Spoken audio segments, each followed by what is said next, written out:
Big change in Wisconsin. The balance of power for Wisconsin's Supreme Court is going to swing from conservative to liberal control today.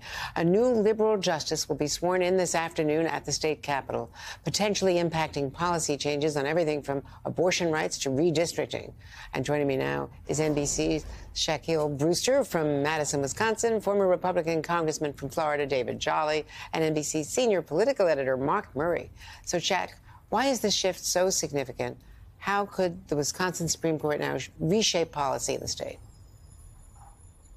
Well, you could see a drastic shift here, Andrea. Wisconsin is a state with a Democratic governor who just won re-election back in November, but a Republican legislature with a near supermajority in both chambers. So there's not much compromise here. There's not much policy that gets pushed. And what happens is many of the biggest, toughest policy questions end up before the state court. In the past, that has meant COVID restrictions being struck down early in the pandemic. It's meant absentee drop boxes being banned across the state by the court itself. It's meant the state Supreme Court choosing and siding with Republican-drawn maps that have locked in that supermajority. But now it's a new day. You have a liberal justice going to be taking the bench later today, giving liberals the first majority in 15 years.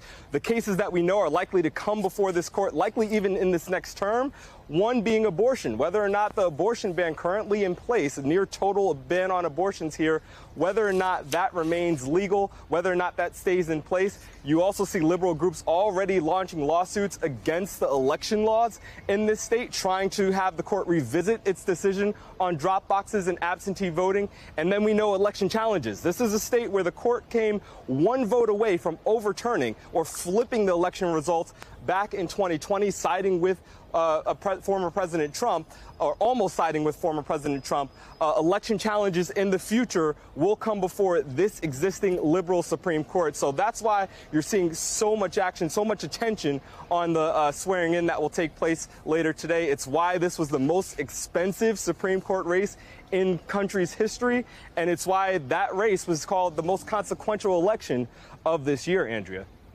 In the classic state of Wisconsin, the swing state. Shaq Brewster, thanks so much to you. And so, Mark and David, let's dissect this. Mark, how important, for instance, on abortion, on redistricting, Wisconsin?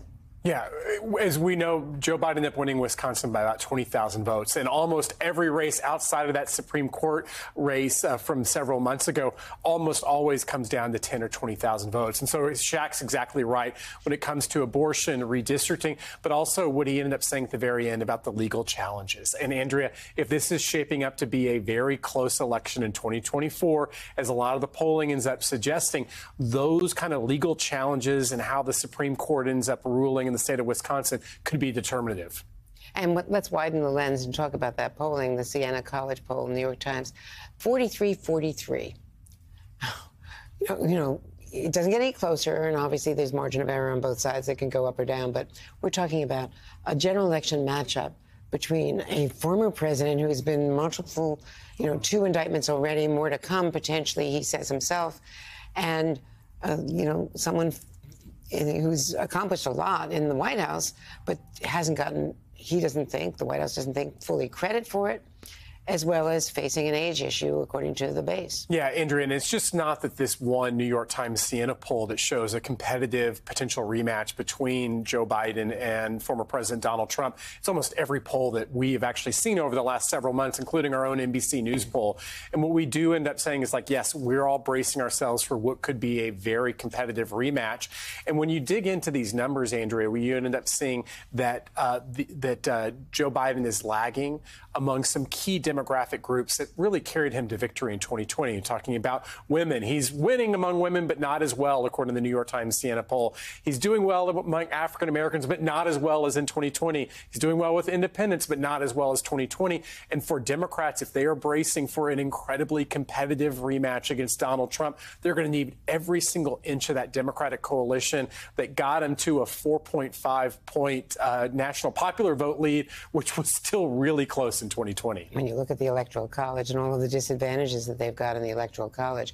So, David Jolly, let's talk about that Trump super PAC. The Trump PAC spent more than $20 million on legal fees alone during the first 6 months of this year, according to the latest FEC filing. And his campaign is burning through that money. What does that mean? Because this is just the beginning of the legal challenges. Sure, Andrea. Well, it speaks to the amount of legal exposure Donald Trump has. Whether he's a candidate or not, this is someone who's in serious legal jeopardy. But I think you have to look at his spend rate as, does it affect his brand, but then does it affect his campaign tactics? And as a brand, honestly, the narrative of grift has long been kind of built in, from his own benefiting his family enterprises, Ivanka and Jared, to using family properties, to the notion that he has all of these legal expenses. I don't know that the grift really affects his brand. So does it affect what he's able to do on the campaign trail?